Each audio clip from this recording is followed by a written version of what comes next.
Little Emma's tiny finger stretched across the crowded courtroom, pointing directly at the tall royal guard standing near the judge's bench. Her mother Sarah tried to pull her hand down, but Emma was determined. "Daddy!" Emma shouted, her voice cutting through the quiet murmur of the custody hearing. The entire courtroom fell silent. Every eye turned to look at the 3-year-old girl sitting in the front row, then followed her gaze to the stoic royal guard in his pristine red uniform and tall black hat. Judge Harrison looked confused. "I'm sorry, what did the child say?" Sarah's face went pale. She knew Emma had never seen her father before. Her ex-husband had abandoned them when Emma was just 6 months old. There was no way Emma could recognize anyone as her father. The royal guard, Michael Sterling, stood perfectly still as he had been trained to do. But something flickered in his eyes. A muscle in his jaw twitched almost imperceptibly. "Emma, sweetie, that's not Daddy," Sarah whispered, trying to calm her daughter. But Emma was having none of it. She pulled away from her mother and took 3 wobbly steps toward the guard. "Daddy!" The courtroom erupted in whispers. The judge banged his gavel for order, but everyone was staring at the strange scene unfolding before them. Michael Sterling had been a royal guard for 8 years. He had stood motionless through state ceremonies, royal weddings, and countless formal events. Nothing was supposed to break his concentration. But as this tiny girl approached him with such certainty, his hands began to shake slightly. "Your Honor," Mrs. Chen said, standing up, "perhaps we should take a brief recess." Sarah's lawyer, Mrs. Chen, leaned over to whisper something urgent in her client's ear. The custody case they were here for suddenly seemed far less important than what was happening right now. But Judge Harrison was too intrigued to stop now.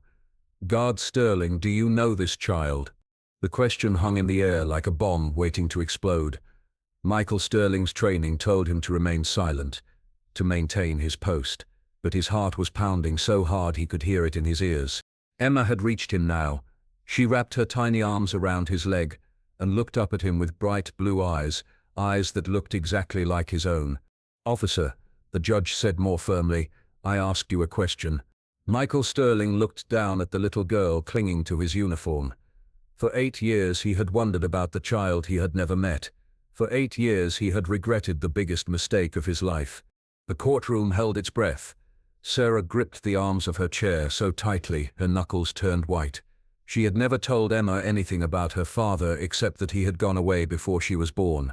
"Your Honor," Michael Sterling said, his voice barely steady, "I believe I need to speak with my supervisor immediately."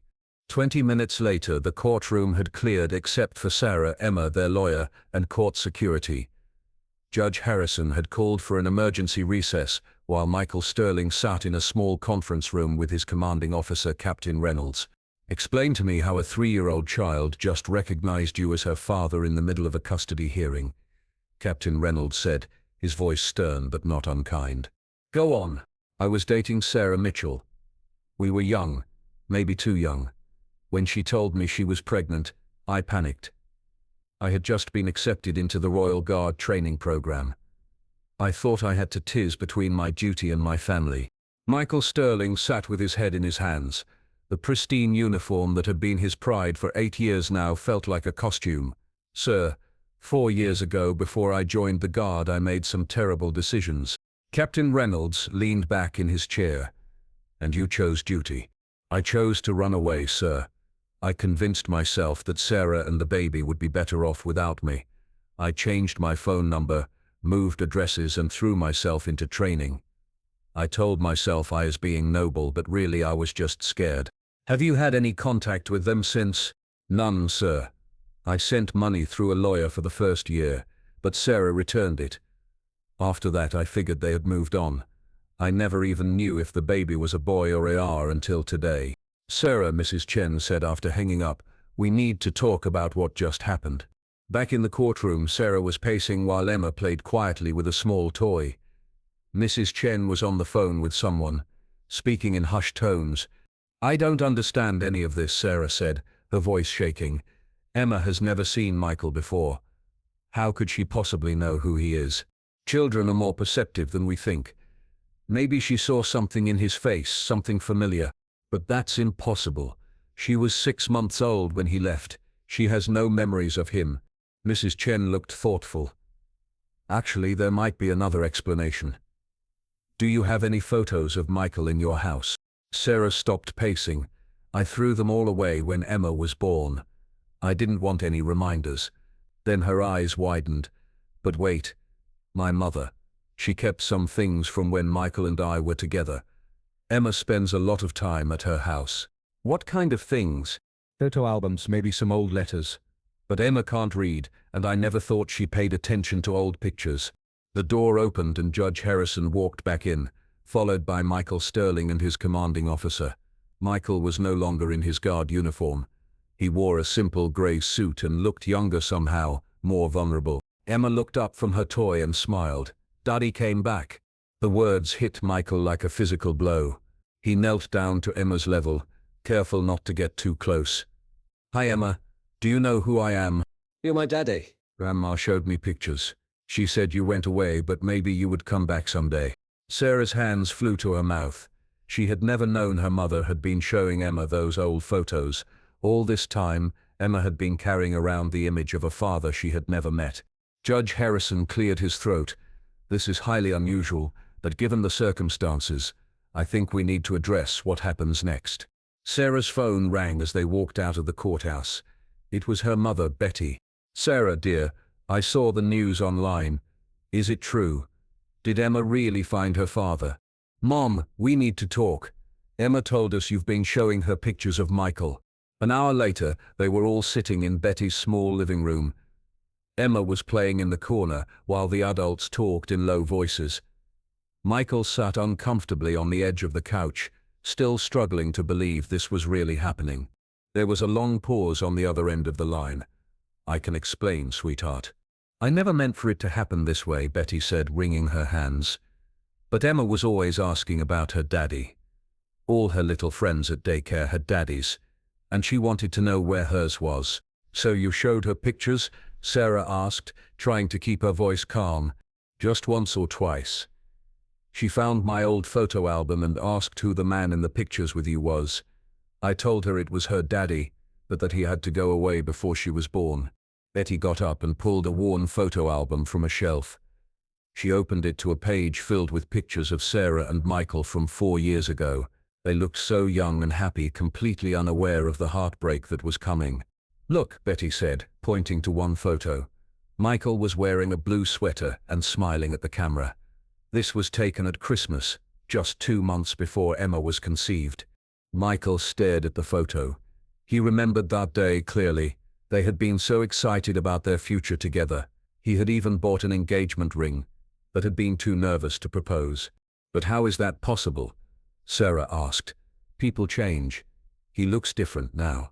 Emma studied these pictures for hours, Betty continued. She would point to Michael and say Daddy over and over. I thought it was harmless. I never imagined she would actually recognize him. Michael ran his hand through his hair. Actually, I don't look that different. The guard uniform changes how people see you, but underneath I'm the same person. Children see things adults miss, Betty said softly. They look at faces differently. Emma saw something in that courtroom that reminded her of these pictures. Sarah looked at her daughter, who was now building a tower with blocks. Emma, come here, sweetie. Emma bounced over to her mother. Sarah opened the photo album and pointed to the picture of Michael in the blue sweater. Is this the same person as the man who was in the big room today? Sarah asked. Emma nodded vigorously. Same eyes, same smile when he's happy. Michael felt tears stinging his eyes.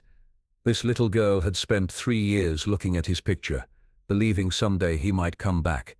The guilt was almost overwhelming. The simple forgiveness of a child made Michael break down completely.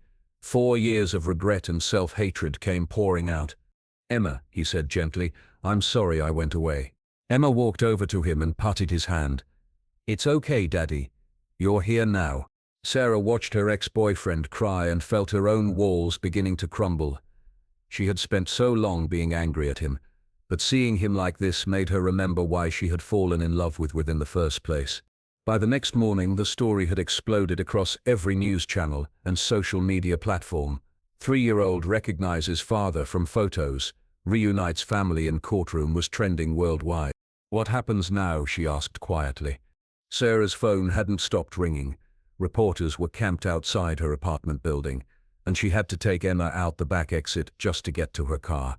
"This is insane," she said to Mrs. Chen over the phone. "I just wanted to settle a custody dispute with Emma's grandmother, and now we're front page news. Have you talked to Michael since yesterday?" "He called last night. He's been suspended from the Royal Guard pending an investigation. Apparently they have strict rules about personal conduct and public attention." Sarah felt guilty about that. Michael had worked so hard to become a Royal Guard, and now his career might be over because of what happened in the courtroom. Emma seemed oblivious to the chaos. She kept asking when she could see her daddy again, as if the past 3 years of his absence had been erased by one afternoon together. Sarah's heart clenched. Emma's 4th birthday was in 2 weeks. For 3 years it had just been the two of them celebrating with cake and presents. The idea of including Michael felt both wonderful and terrifying. "I don't know, sweetie.